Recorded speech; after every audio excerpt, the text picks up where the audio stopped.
Welcome to another episode of The Worthy Physician. I'm your host, Dr. Sapna Jayhawk, reigniting your humanity and passion for medicine. Today, I'm pretty excited about having Philip Jayhawk Chan, who is a native Kansan like I am. And why would I have him on here?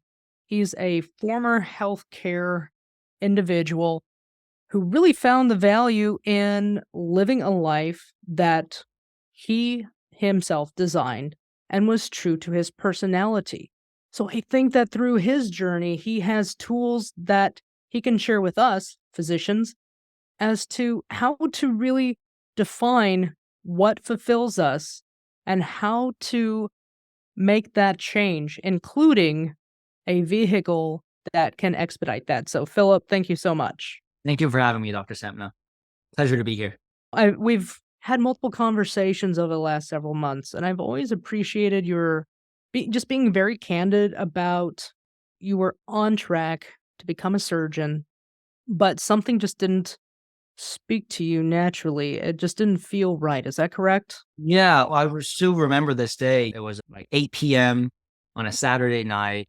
Finishing up another 12-hour shift at the Urgent Care Center of Kansas City Orthopedic Institute. And I just told myself, I was like, I think this is it. This is enough. I cannot see myself going down this road any further for the long term. Surgery was something that I thought I was super passionate about, which initially it was.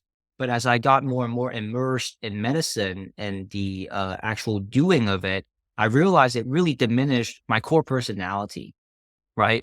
I'm blessed to be able to actually have a meeting with you right now via Zoom, because one of the things that really hurt and struck me was when I was studying for the MCAT, when I was trying to hit all the criteria for med school and going through my master's, I was being forced to become a mute, because the only times that I would actually speak to someone was when I would go get Starbucks and get my mobile order.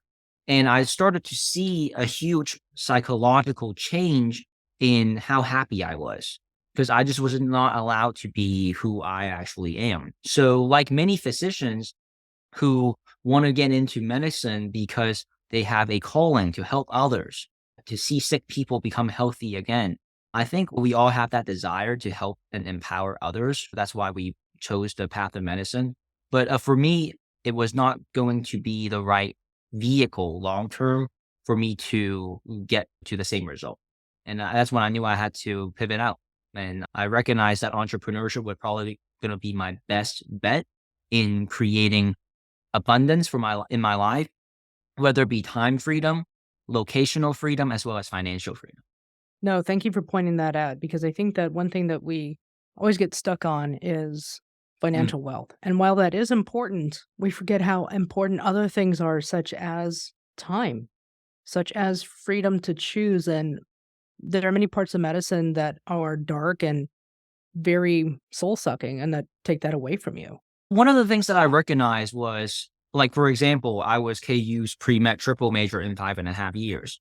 And when I got done with a 12-hour shift on campus, I called my sister, who's a child neurologist now, but she was at the time going through residency. And I was like, big sis, I just had hey, what's going on? How are you doing?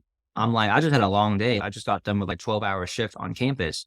I'm just now heading home. And she's, oh yeah, you little prince. I just got done with my 28-hour residency shift for child neurology. And so I think it gets to a certain point where the culture of medicine embraces hard work and being overworked as a pride and a badge of honor.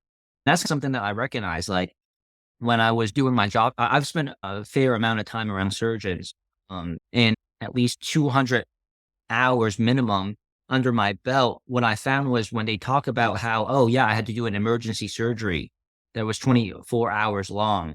Other ones that are hip replacement for 36 hours, or a emergency trauma related one up in Chicago for 56 hours because we were snowed in.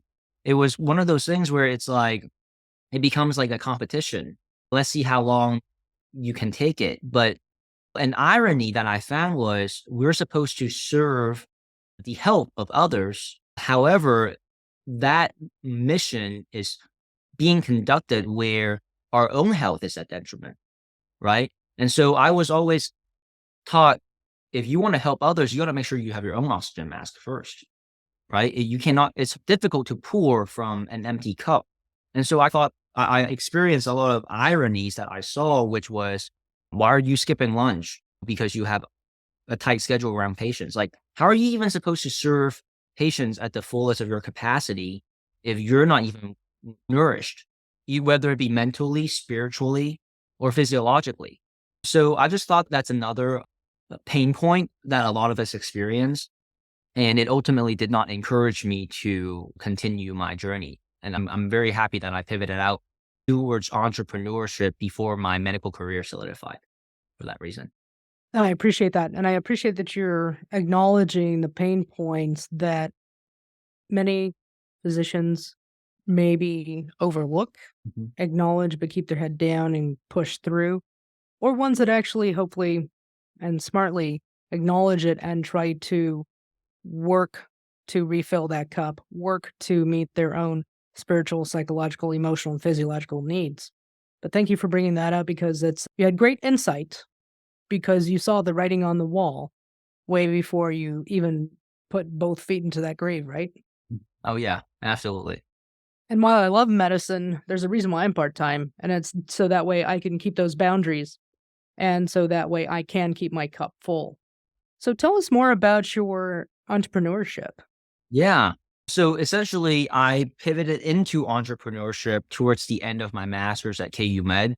At the time, I went after the Master's of Science in Applied Statistics, Analytics, and Data Science because under the KU Med's Biostatistics department, because I saw that was going to be my only degree closest to business where I could actually transition out of medicine.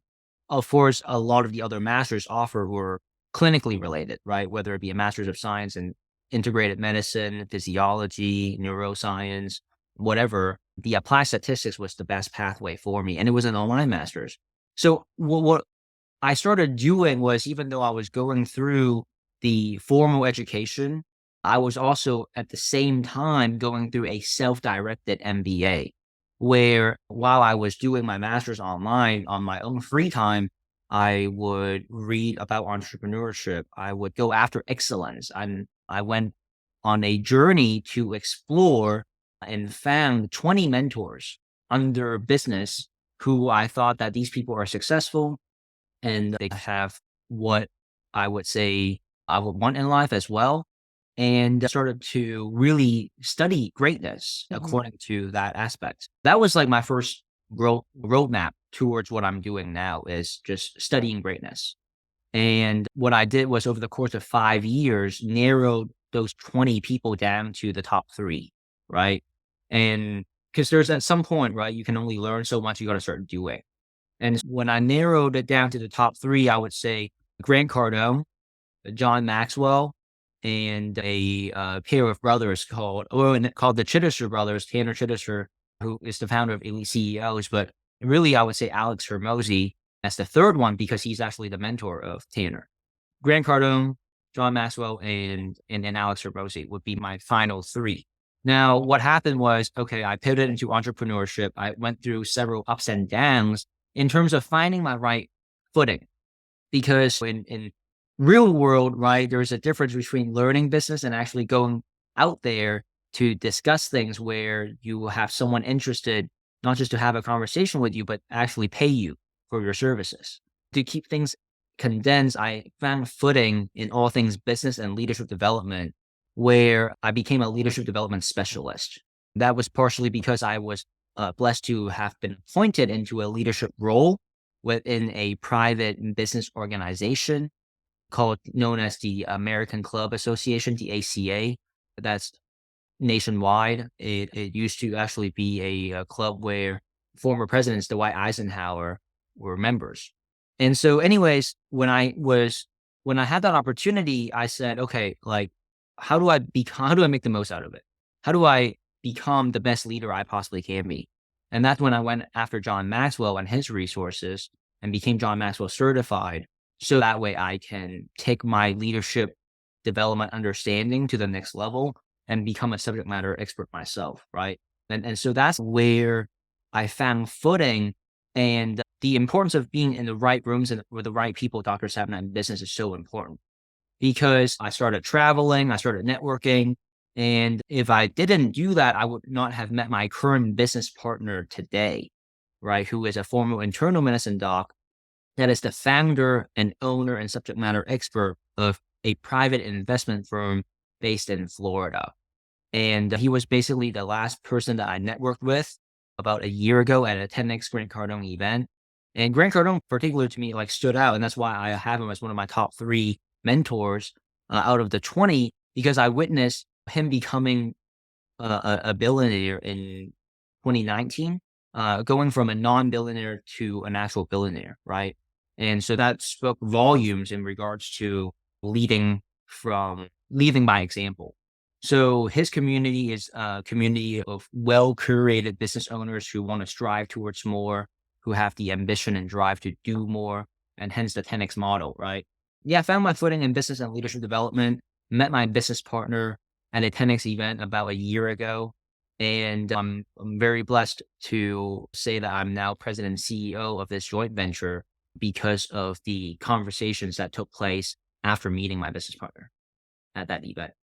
So, can you expand on the importance of being in the right room with the right people at the right time? And for physicians, it's more, okay, I want to go do a competitive residency at X. Hmm. So, what do I need to do to make connections? And it's going to be like doing that away rotation or networking in that way, just to put it in context. But tell us, why is it so important to be in the right position? Oh, I think also this would shed away at the normal culture of medicine, which is when you are a high level physician or surgeon, you take pride in how you can cover 3 people's amount of work in the same workday, right? And in business, what you have to recognize is nothing great was ever built by one person. It takes a village. And so when I say being in the right rooms with the right people, first and foremost, you have to have the mindset that you are open to asking for help, that you're open to collaborating, that you're open to not doing things alone. As high achievers in medicine, especially with the hierarchy of medicine, everything is dictated by boundaries and the name of the degrees that you have, either it be an MS or an MA or MD, PhD, right? Like the beauty of business is like right now, I'm currently grooming my right hand to become the up and coming managing partner of our firm. Mhm. And he's senior investment advisor right now, but he's a young kid with a lot of upside. And because I can have him be immersed in certain trainings and meetings, his learning curve and trajectory is compressed. I don't have to wait for him to get an MD before I can groom him. Being in the right rooms with the right people is a very important concept, not just in business, but I would say in your life, because ultimately, no matter what vehicle of business you're in, Dr. Sapna, whether it be lawyer, doctor, lawyer, engineer, restaurant owner, furniture business owner, that's the vehicle of business. But ultimately, what you have to recognize is that we're all in the people business.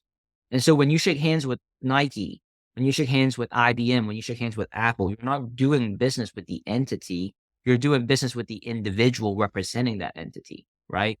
So I think that as physicians, we have to get used to challenging that training that we're all going through and learn to become open-minded first and foremost, because how else would you be able to build Rome?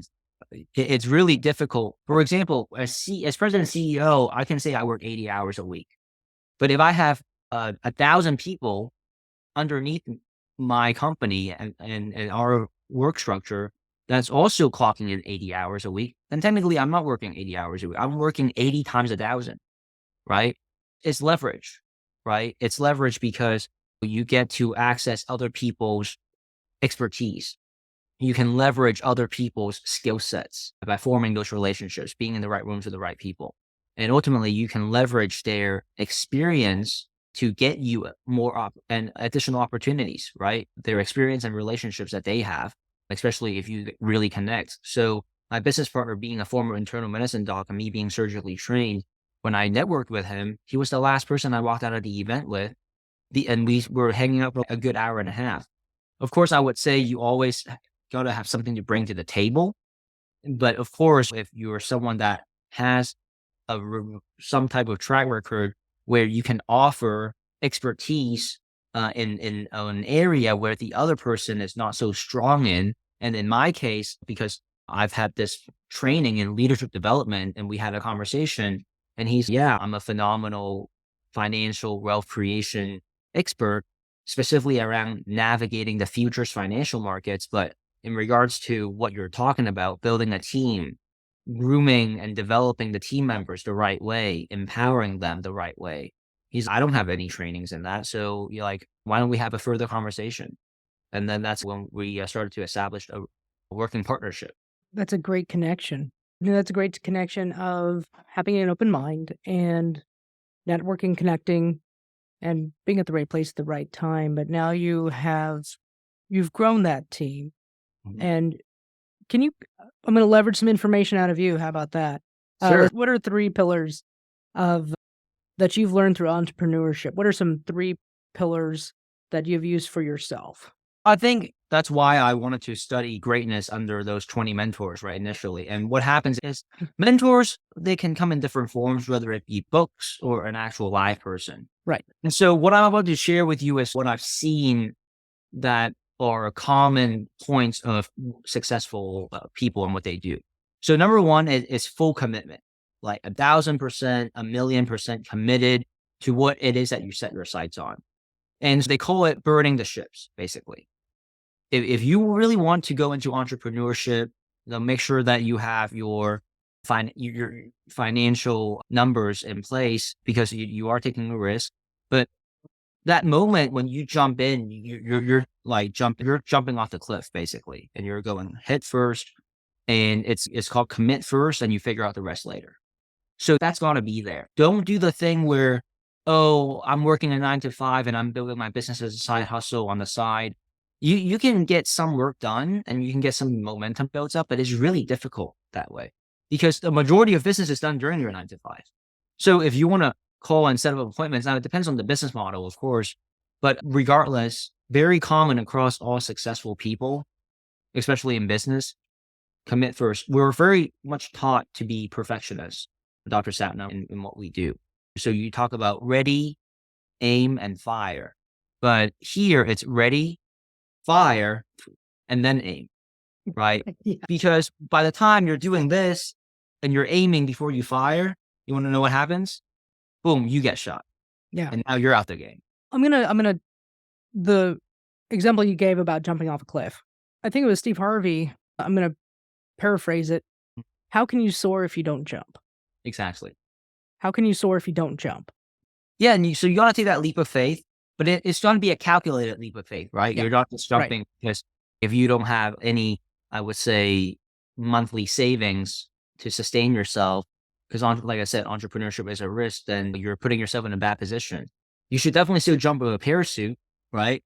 Now, how Yes. workable is that parachute is what we're getting at, right? Right. Definitely come in and jump, especially if you have this urge and desire in your heart, right? Which, by the way, the good news is if you have a vision of accomplishing whatever thing you want to accomplish, it's actually divine placement placed ahead for you, saying, hey, this is actually meant for you. You just have to go get it.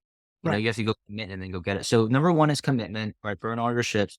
Number two is being in the right rooms with the right people, because you can commit, but if you don't put yourself in a room or situations that allow your success rate to increase, then everything else is futile, right? Again, when I met my business partner, when I learned about what he does, which is navigating the futures financial markets correctly and effectively, that allows for wealth to be created at light speed, it really compelled me to assess him for an entire month and evaluate what he's sharing is actually legitimate. And I'm glad to say that upon checking him out for a good month, because you have to realize when I met him, it was before the turn of 2023. So I had entering that event, my own agenda and execution plan for 2023. And after I assessed him and evaluated, I actually eradicated 85 to 95% of my upcoming schedule to accommodate for learning how to trade at a high level.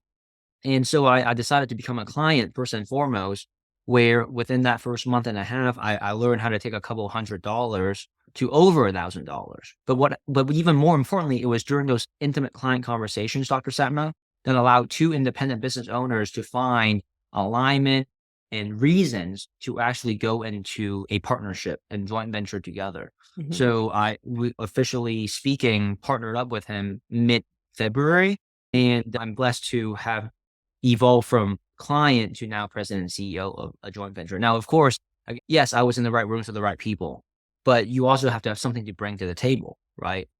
Very explicitly, when we were talking, he would not be comfortable partnering with me if I was not surgically trained. Because again, he's a former internal medicine doc. So number one, that helped reinforce the relationship. Number two, the fact that I have strengths and expertise around leadership development might help compensate for what he was weak in. And his strengths in trading and wealth creation was very intriguing to me. When it comes to partnerships in business, you always want to, if you're really great at marketing, but you suck at sales, but you have someone to fill that gap, then you don't have to do as much work. Like in business, there's so much work to be done. You have, first and foremost, you have to have a proven offer. And then you have to market that offer.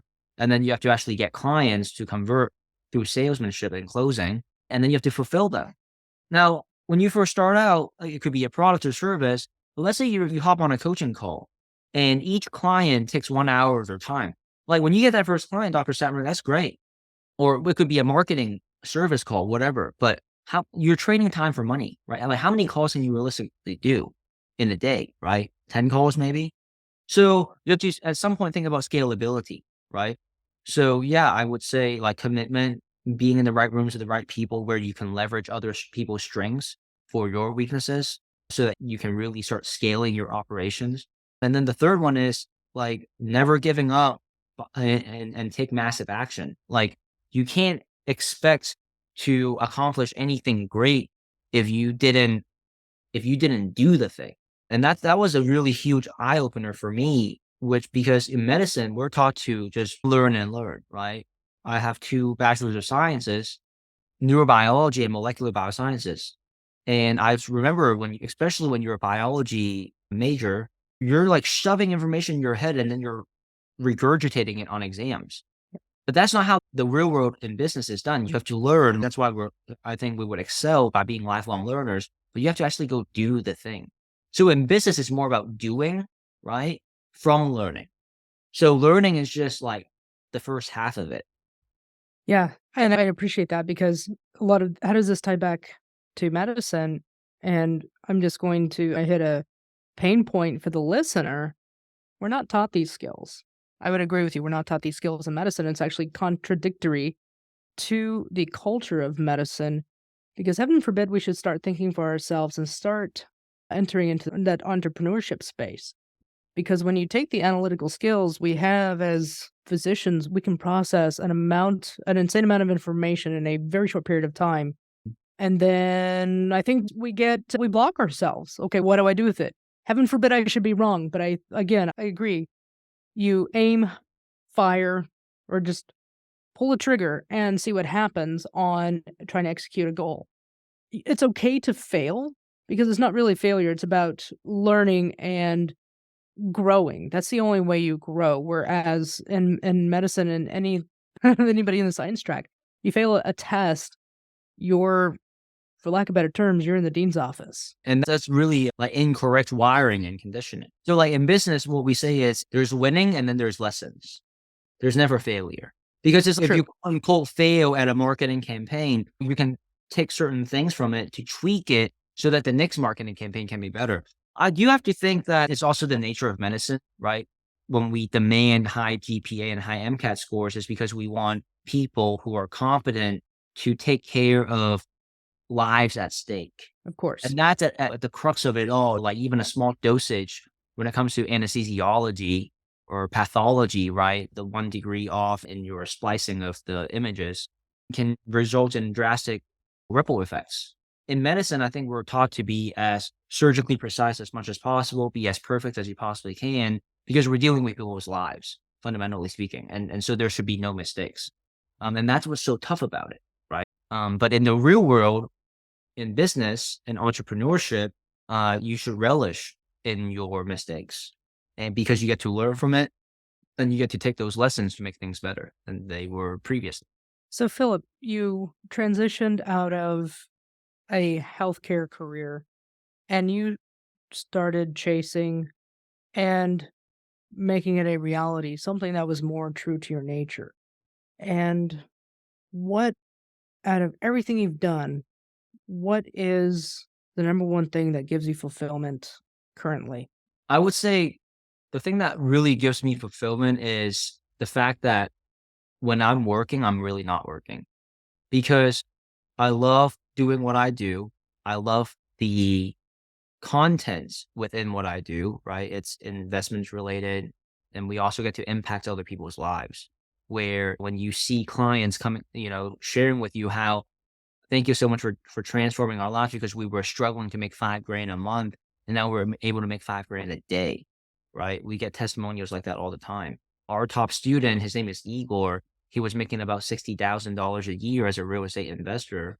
And he's now able to trade consistently between 10 to 15 contracts per trading day. And so what that means is he's able to, if you equate that to dollar amounts, he's able to make between 10 to $15,000 a day, and there's 20 trading days in a month per Setna. If he traded all 20 days, we're talking about a monthly salary of 200 grand per month. Now, my sister, she's a child neurologist up in Tacoma, Washington. She makes about 250K a year. So if Igor wanted to trade all 20 days, he would basically get very close to her annual salary, my sister's annual salary, without going through med school and residency and fellowship, because he's able to navigate the future's financial markets the right way. The most fulfilling part of what I do is not only the nature of the work, but on top of that is the people who I get to do it with. I love working with my business partner. I love working with our team, and it's a family feel over here. So it's different. It's definitely different and refreshing. There's no boundaries held by administrative policies or hospital politics, because if I wanted to groom someone because I recognize their talent and potential, I can do it instantly. I don't have to wait for him to get an MD before I can teach him surgery, right? It's just like, let's get things going. Like, I can start including him on meetings. I can have one-on-one trainings with him. I can tell him like, hey, if this is the level of advancement that makes sense for you, then I think that you're a good candidate for it. Here's what we can start doing to put you on that right trajectory and pathway. There's no limits, if that makes sense. So I would say, yeah, what makes me really fulfilled is I don't have to diminish my personality. I get to be me. I don't have to be a mute because I'm just studying textbooks or taking mock exams all day, every day. I get to, through the content of my work, empower others and their financial well-being. And then on top of that, I have a great team to communicate with every single day, and that makes me super happy. I can see it on your face. You're just smiling.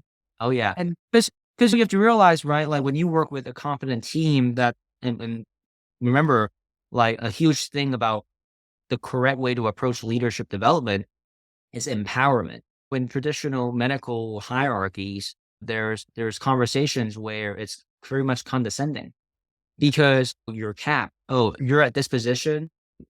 Here's my job. Here's your job. Do as I say. But in business, it's not necessarily the same. Like if you wanted to empower someone and thump their position up, you can actually do that. Yeah, all of these aspects make me super happy because our team members, they recognize that. We emphasize that here in our company and in our firm. And they know that it's important for us to have someone who are actually capable of making decisions on their own. We actually encourage that. We want them to become leaders in their own right, because if something was to happen where I'm in another meeting or I'm handling some other thing, I'm going to feel great knowing that whatever is happening on the other side, like they don't have to always reference me to make a decision. right, They know from our internal discussions around this project what's expected, and if you need to make a decision on it, I can trust them, right? So it's really liberating because I don't have to be a control freak and micromanage everything, right? right. And for the listener, what that can translate into is knowing your team's strengths and weaknesses and help them to develop their weaknesses because you're as weak as your weakest link, but help them to practice at the top of their scope. That is Absolutely. definitely translatable. That makes Mhm. you a more efficient team. But now, Philip, if somebody wanted to replicate what you've done with futures and trading commodities, how could they do that, let's say, starting out as a side gig to maybe even add to add to retirement, add to maybe saving up for future endeavors, future anything? Yeah, I think that's a great question. So I would say first and foremost, if you model the actions and footsteps of successful people, you should make sure you put yourself in the right rooms to make sure you learn the right knowledge.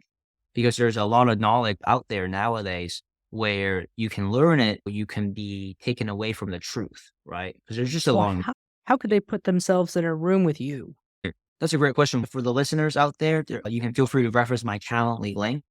You can book a call here with me and my team. What we can do is, because if you mentioned that you came through Dr. Satna's podcast, what we can do is make sure we actually give you personal access to our weekly sessions that we host at no obligation. Just be our guest. And then we can also fill you in on additional details of how we do what we do. Now, the weekly sessions that we host, they're typically for clients only. And on Mondays and Wednesday evenings, what we do is we run a post-market analysis, essentially breaking down how things happened and why they happened in the futures financial markets. In the mornings, for half an hour is showtime, and that's where we proof what we teach at night, and we actually trade live in front of you, and we make money in front of you. So a lot of our audience, especially those who are existing clients, what they do is they actually have their trading platform set up, and they will trade alongside us. So it's a ratios game. Basically, if you see us make, let's say, $50,000 on a $10,000 account, you're like, what if I don't have $10,000? That's when you just take a zero away, and it could be 5,000 on a $1,000 account, or in the micro markets, $500 on a $100 account. So it's just about being in the right rooms with the right people. And of course, now that we're having this conversation and you guys being Dr. Satna's audience, I have no issue, right? If you book this link here and have a conversation, giving you guys free access for a week or two, just to be immersed in our environment, get exposed to how we do what we do. And we can talk more about why is it that you are interested in looking at something like this? Or specifically, why do you want to pivot to entrepreneurship and get a better understanding of what is it about medicine that is creating some sort of pain and limitations in the life that you want to live. No, thank you for that, Philip, and I can attest to that because I've been in on that class, and for me, this is a way to help pad the future projection of where I see myself and my family, and also to help with that 10-year gap that we spent in school and a lot of debt. Fire or financial dependence, retire early is possible. It is possible. Philip, the Calendly link will be in the show notes. And is there an email or a social media account where listeners could possibly reach out to you? Yeah, you can find me on LinkedIn. LinkedIn under Philip Chan, Philip is 1L, and all my contact info is listed there as well. Philip Chan is 1L, so Philip Chan 333 at gmail.com.